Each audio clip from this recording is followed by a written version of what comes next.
who doesn't like a feel-good story that provides us hope for both orchards of apples and pears in the future? And that's why this week we are featuring the family known as Pacory, makers of award-winning Poiré and Calvados in Domfrontais, Normandy. And one of our stops on the upcoming French cider tour to France this September. Hey, apples, make them pop. Pop, pop, pop, pop, pop, pop, pop. Hey, my name is Ria Windcaller, and I am the producer and cider MC of this weekly podcast, where we speak with makers, cider enthusiasts, and folks within the cider trade from around the world. Hip, hip, hooray! This here is episode 322 of Cider Chat, and we are in season 7 of this show that goes out weekly. And yes, it covers conversations with makers, folks in the cider trade, and cider enthusiasts. So if you are just kind of catching on to Cider Chat and you have a keen interest on the subject, whether you are someone who likes to make cider or you like to travel to different destinations, you have landed in the right spot. Aww. Yeah, it's true. You really have landed in the right spot, because I know how overwhelming it can be to think about cider. I mean, there is just so much going on constantly. And now that we've hit 2022, have had a little bit of like incubation period for the past 2 years. We've been like huddled in, just waiting to get out. And all of a sudden you're hearing like events happening all over the place. There's like all these different releases coming out. There's all these different styles of ciders, different approaches to cider making, different regions to visit. The list goes on. And it could be overwhelming, especially if you're new to the world of it and don't quite know all the ins and outs, or you're still exploring it and wondering, really, where should I go and what should I try? Well, the short answer to that is try it all. Literally, try it all. I have. Over the years, I've tried so many different types of ciders. I've tried making different styles where I add things in, or I go like a single variety apple, or I do a blend of apples. Really, the sky is the limit, and you will find where your palate will take you. So try it all. And one way to do that is to check out a cider festival in your region. Because right now, they are kicking out for the summer in the Northern Hemisphere. And if you are in the Southern Hemisphere, and let's say you're in Australia, well, this July, out on Tasmania, which is known as the Apple Isle, they're having the annual festival called the Hoon Valley Midwinter Fest. And that's going to be like the weekend of the 15th, 16th, and 17th of July. Or let's say you're in the Four Corners region of the U.S. Stop in this weekend, June 4th, and try some Esoterra cider at the Dolores River Fest. I mean, that's like two different sides of the world, but they're happening all over the place. There's a ton of events happening in the UK, always a cider fest every night in the regions of Asturias or the Basque region. Of course, France is happening. There was just the Tour de Fruit that took place in May. There's more upcoming cider fests happening in France, so that's a great sign. And definitely in the U.S., a ton going on. And if you are U.S. based, there are cider subscription packages that you could sign up with just nearly every single cidery out there. So these like boutique cideries that you wouldn't be able to get to, that's a deal. Or you could join something like the Northwest Cider Club. They do regional packages from the Pacific Northwest and have a certain set of ciders that they are compiling to give you a taste of flavor from a number of different states and even British Columbia. So the world is in the palm of your hand right now, and all you have to do is kind of reach out and grab a glass. And coming up here, I have even another opportunity, one that I think is especially fine, where you could come along with me on a Totally Cider tour.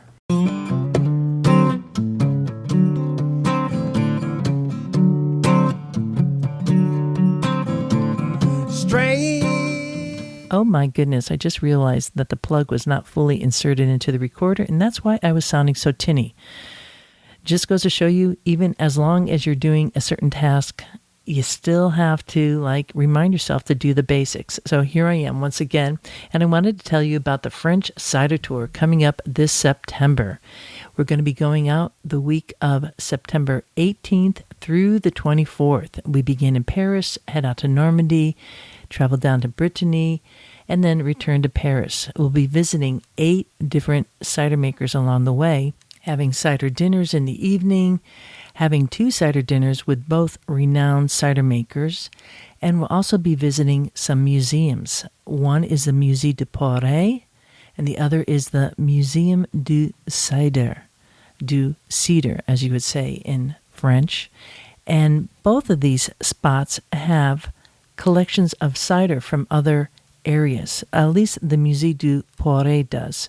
And there you could get cider and Poiré and Calvados and Pommeau, and sometimes little small bottles too, which makes it really easy to pack, from a number of different makers in the area. That's a cool thing about France. So we're going to be going to different spots there where you could load up, and a lot of times we like to get some bottles, and well, we're on a bus, we're not driving, so guess what we get to do on the bus? You got it. Clink glasses and enjoy the ride. Maybe take a little snooze too. So it's going to be a fun, freaking amazing week. I can't even tell you. I don't want to wish the summer away. This happens to me every time I lead a fall cider tour. I don't want to wish the summer away, but I'm thinking September, I cannot wait for you, which is nice to have something to look forward to.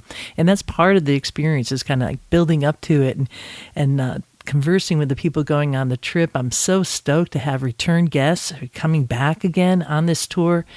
It's going to be so psychable. So anyways, the reservations are closing on June 15th, and there are only a few spaces left. So if you want to get in on this tour, this is a great opportunity. I will not be leading this tour next year. There would have to be kind of like a miracle to happen for that. So just bear that in mind. This is a wonderful way to immerse yourself into cider, surrounded by people who are like-minded, who really enjoy that spirit of conversation, raising a glass, delving into the cider, but not being too uppity about it. Just kind of getting down and enjoying life to its fullest in a region that is just renowned for so many parts of the apple and the pears and more. You could check it all out at ciderchat.com. Look for the Totally Cider page at Cider Chat. You'll see it right there, reservations. Or you can send an email to info@ciderchat.com. Hooray! I could tell that the Talking Palms are really excited about the French Cider Tour like me. Indeed we are, Ria, and I'm very excited about this week's episode with Pacory. Me too, Perry Pear, because they are award-winning. I mean, the first Calvados in, I think it was 1971, and I'm not sure about this, but I think this is when they were first starting to judge Calvados and giving it awards. They won for their Calvados in 1971 and have since been winning multiple awards coming along. A very recent award for one of their Poirés, a gold medal at a festival, a judging festival that took place up in Calvados, and they took away, I guess, first prize for that. So that's really exciting. A lot of awards, a lot to explore at that particular farm. Yes, Mr. Quince? What about the Grim? Oh, Mr. Quince, it's kind of like a Pommeau version that they make. It's actually not pronounced as the Grim. That's how we would anglicize it, in English. The farm, like a lot of different places in France, choose the region there or a sense of place, right? So where the farm is, it's called Grimaux. So what they're doing is, on that bottle that you're calling the Grim, it's actually called Grim de Poiré. And what that is a blend between pear juice and Calvados Domfrontais. And of course, in Domfrontais, when you refer to Calvados, you're not talking about the way it's made up in Pays d'Auge in northern Normandy. In this region, it is required to have, at a minimum, 35% pear in that Calvados. And primarily, this place, and so many, are using Blanc de Blanc, which is a variety of pear, or Perry pears, we should say. And that's what's in this, what they are calling an aperitif, known as Grimaux du Pois. And I should just kind of go back to that statement about Pays d'Auge to the north. Their Calvados there has to have 100% apples, and it's a blend of very specific varieties. So that's how they work it all out. I actually think they're doing a little bit of a play on words there, the pear grim, which makes it a little bit funny, and it kind of stands out on the bottle when you see this big, Grim. That is very funny. Perhaps you should take a little bit of a cue from the Pacory family, Mr. Quince, and build that into your comedic routine. Good point, Perry Pear. Oh, that reminds me, Mr. Quince, haven't you finished that master class with Steve Martin? No, not yet. Mr. Quince decided to take it a second time, Rhea, because, well, I like to think that the jokes I was writing for him... Perry Pear, we have to move on. Right. Did something happen in the cider house that I don't know about? Well... Yes, Medlars. Perry Pear didn't mean to do it. Perry Pear didn't mean to do what? Perhaps we should move on, Rhea. Oh, no, wait a minute. Perry Pear, what did you get yourself involved in here? It wasn't his fault, Rhea. Oh, okay, now, let's get to the bottom of this. We can't go any further. What happened? Well, when Mr. Steve Martin came out to greet everybody, Perry Pear was just so happy. I was happy, Medlars. I'm very happy. I'm a big fan of his, and I couldn't stop clapping when Mr. Quince was up there on the stage. And I suppose I could have stopped clapping after he began talking, but then they wanted to remove me from the auditorium, and... They were squeezing the pear. I think you're talking about maybe the security? It wasn't that big of a deal, and after all, I have taken Taekwondo. I think you mean Taekwondo, Perry Pear. Well, my course, Rhea, was called Taekwondo, and I want to say it was quite relaxing. I think we should move on, Rhea, with Pacory. Well, as long as you palms are okay, and I suspect the security stood down when Mr. Quince stood up. Yeah, I figure. All right, then. Well, let's take a little break here, and we'll be right back. Never a dull moment in the cider house, is there? Never a dull moment. We'll be right back with Pacory.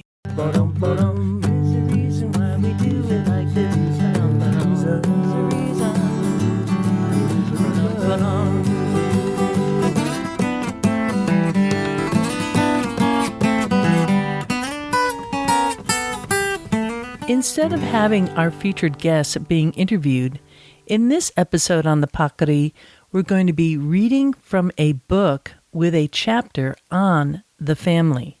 And it will give you a little bit of the history. And if you happen to have this book too, which is called Poiré, Culture en Pays d'Enfants, you could read along with us. We're going to be on page 90 and 91. Now, the book itself is all in French, and if you have been following along on Cider Chat, you may have heard me say that I've been studying French with a professor who is now retired after teaching French for 49 years at the University of Massachusetts. And now she is retired and is actually in assisted living. And because we started during the pandemic, we got into the routine of doing it all over FaceTime, which has just been really actually incredible experience. And though I can't say that my conversational French has really kicked up, I'm still on the path towards learning, and the ability to dive into a book on a topic that I feel so passionate about is just a dream come true. It's lent itself so much information that I wouldn't have known otherwise. And what is also true is that sometimes when you're interviewing makers, there's a whole backstory that you might not ever get into and an understanding of what's happening. And certainly for Poiré, what I have come to discover is that it is relatively new in terms of being a commercial product. It was been made for, centuries on the farm, but commercially not so much. And this also kind of speaks to why you don't see a lot of Poiré being exported, because as many makers will say, that stabilizing it for transport is still of concern. We actually heard that already from episodes a little back with Arnold Jaunet. he was saying just that.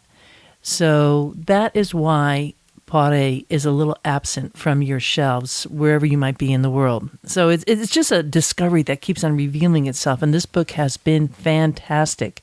It's written by Francois Lemarchand. I'll put a link in the show notes to it. You can get copies. Perhaps you already know French, or you could start taking lessons too, like myself, and just kind of expand your horizons. And I want to make mention that as we're going along here, you're going to hear us refer to something that happened in 1999. It's actually December 26, 1999 to be exact. And on that date, all of Normandy was really impacted by a horrific hurricane that toppled many trees, specifically in the Domfront region. A lot of these giant ancient pear trees were knocked over, so they lost, I forgot how many thousands of trees.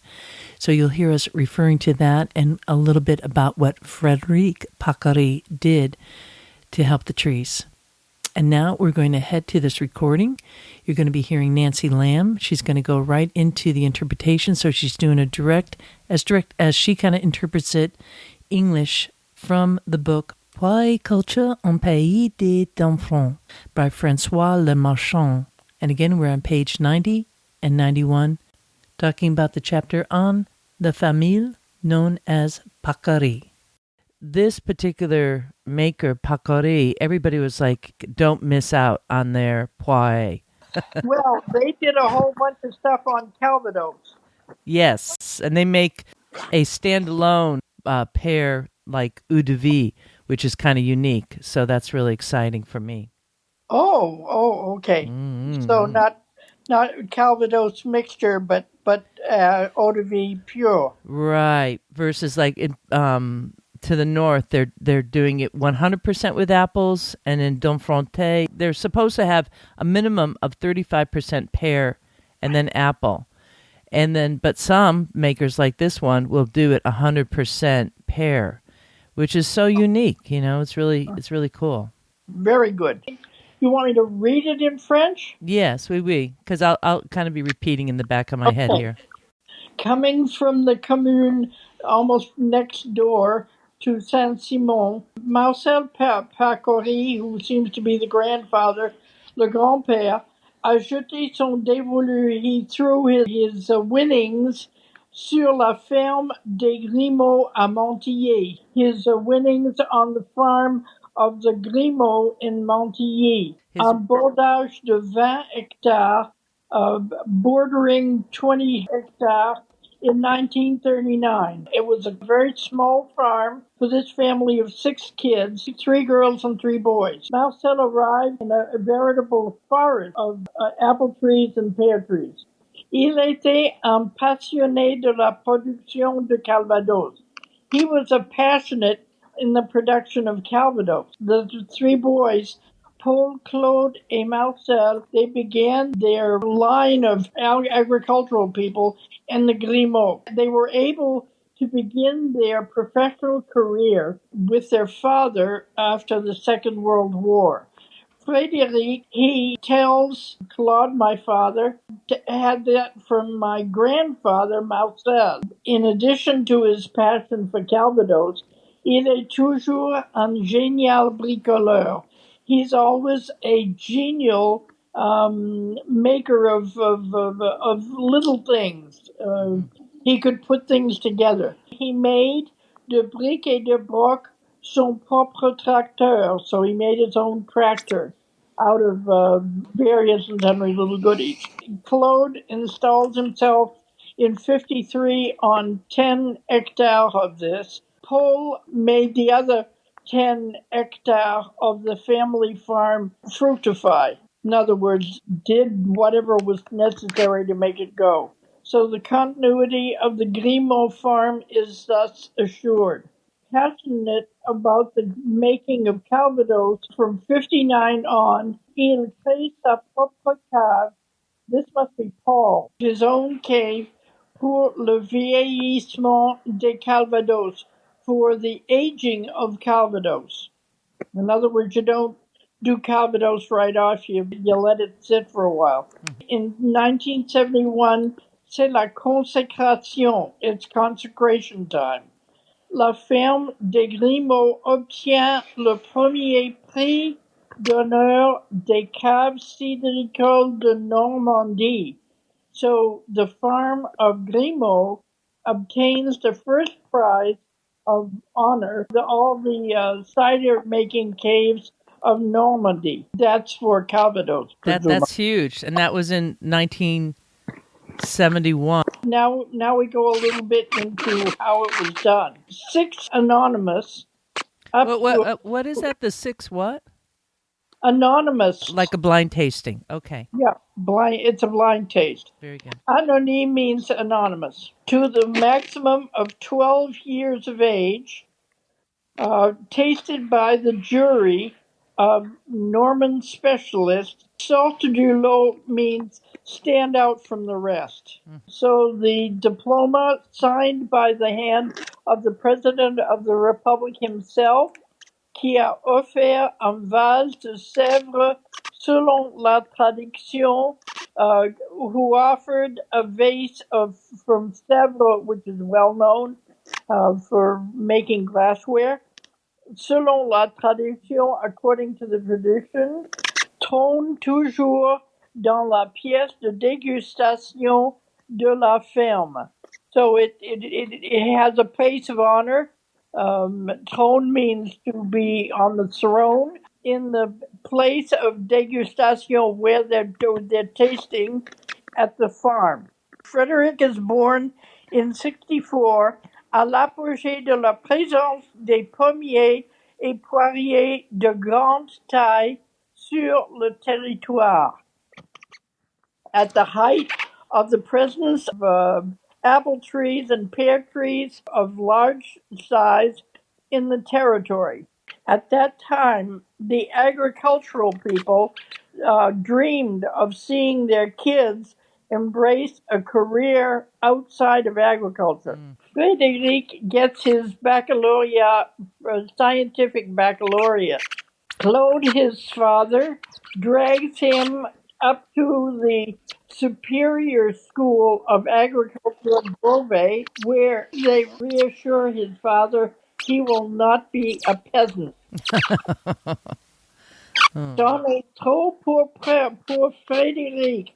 It's too much for Frédéric, who makes the decision immediately for the agricultural high school of Robillard in Calvados, where he pursues his formation. There that he meets Catherine, a girl of the countryside of Domfrontais, who is pursuing her studies, guided by the same passion for the cider products of the region. In 86, Frédéric installs himself, taking over the 22 hectares of his uncle Paul. When Claude retires in 89, Catherine installs herself in turn until 94. So the farm of the Grimaux, includes Simone, the wife of Claude, Catherine, and Frédéric. At the time, this generation of young agricultural people is going to take Poiré out of anonymity. In 92, with the producers of the moment, we were beginning to better our techniques. We had a real difficulty. Mal de chien means a real fat difficulty to make things, do jumps, be wiser. In other words, make things better. Catherine and Frédéric are taking with patience, take with patience the road to modernity at the farm of the Grimaux, always following the same principle. Pardon. Is it actually saying like they're modernizing the farm? That's right, but they're doing it really consciously. Very consciously. And very carefully. Because they have patience, le chem de la Martinique. Okay. You got it. Nous avons conscience que les poiriers, we had the consciousness that the poiriers, that the pear trees dont nous vivons, of which we are living, ne sont pas les nôtres, are not ours, but those of the preceding generations. We are advancing in modernity to allow us to respect the patrimoine, all that's been given to us. Sometimes when I'm picking up et je prie à genoux les poires, and I'm dividing on my knees, I think that my elders were doing the same thing a century ago, the very same gesture there. The farm of the Grimaux is well installed into the 21st century. It's established on a global surface of 100 hectares, which means 200 acres. That's fairly big. L'exploitation déploie 800 poiriers et 600 pommiers, good grief, de Auger. Okay, so it's a farm that uses 800 pear trees, 600 apple trees, de Auger, which means they're all high business. High trees, tall trees, Yeah, standard the tall standard tree. trees. Of which 200 old pear trees plantés par les générations précédentes, planted by the preceding generations on 20 hectares. Part of them are new trees, and I don't know whether they're new high trees or no new low trees, but at any rate, they're there. And Frédéric was the first person to put back up a few with success, déracinés that were unrooted par la tempête, the famous tempête. So that big hurricane in '99. Yeah, the big hurricane ruined them. Wow. And what he did was to put them back on their feet again. Wow, he was On their roof. determined totally Yep. to move a giant. I mean, these pear trees are huge.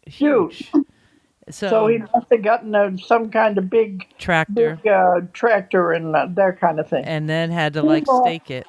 You got it. Simon, after his studies, so he joined the whole bunch in 2013, December 2013. The milk production and the cider making production, very complementary, ensure each for half the total amount of the farm. So it's the production of milk and the production of cider. Both are like half and half. Half is milk, half is the cider. As far as money goes. Very good. So the name of Pacory will be present for a long time at the Grimaux farm.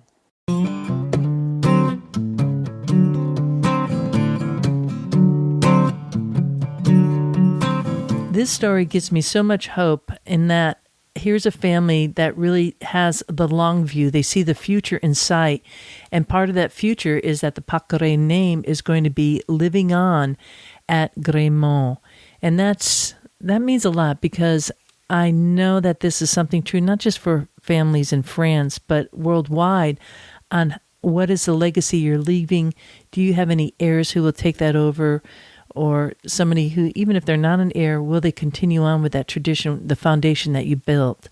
And for some families who have been in the business for a long time, that could be heartbreaking on how you move it forward. The cool thing about Domfrontais is that these producers have been really interwoven for many years. The book talks all about that and the fact that they came together, which is rather unique in the world of cider, for one. I mean, we do come together, yeah, but, there's a lot of, disputing on and kind of trying to settle the ground of where it's going. And here they all came together and said, we really need to work as a unit to bring this amazing drink made out of pears forward and out into the world. And they did, and they continue to do that. In fact, our friends Philippe and Marie-Claire, who we have visited on past tours to France. Philippe is the godfather, I believe, to Simon Pacory. So that's very cool. Yeah, all interwoven. It's so wonderful. I just love it, love it, love it. And that reminds me to remind you that the French Cider Tour, The reservations are closing on June 15th. There are only a couple spots left on the tour before it closes. I don't even know if it's going to last till June 15. I kind of extended it a little bit here to see if we could get folks in on that. And just while I was editing this episode today, somebody else new signed up. So there you go. It's closing down, which is wonderful. And it takes place in September, the 18th through the 24th. It's going to be a delight, going both to Normandy and Brittany. Check it out at ciderchat.com. Look for the page that says Totally Cider Tour to France. And with that, I leave you here. This is Real Wind Caller signing off for now. Looking forward to seeing you in Ciderville. Strange apples, bitter sharp. Strange apples, juicy and ripe.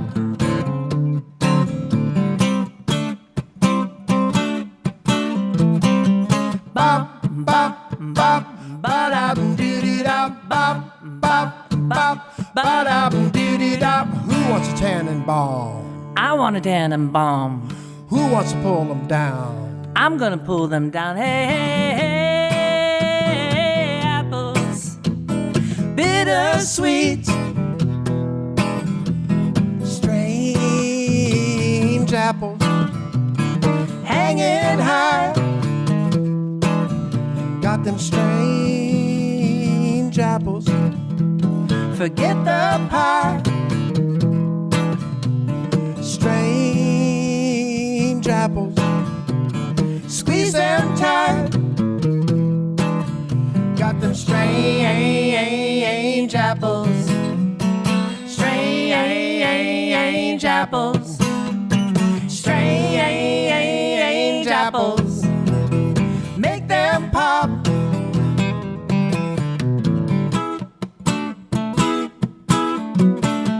Pop, pop, pop. Ba-da-doo-dee-da, pop, pop, pop, ba-da-doo-dee-da. Who wants a tannenbaum? I want a tannenbaum. Who wants to pull them down? I'm gonna pull them down. Hey, hey, hey, hey, hey, apples. Come and see. Plenty strange apples for you and me. Strange apples. Strange apples. Strange apples. Make them pop. Pop, pop, pop. Ba-da-doo-doo-da. Pop, pop, pop. Ba-da-doo-dee-da. Pop, pop, pop. Ba-da-doo-dee-da. Pop, pop, pop. Pop, pop, pop, pop, pop. Yeehaw!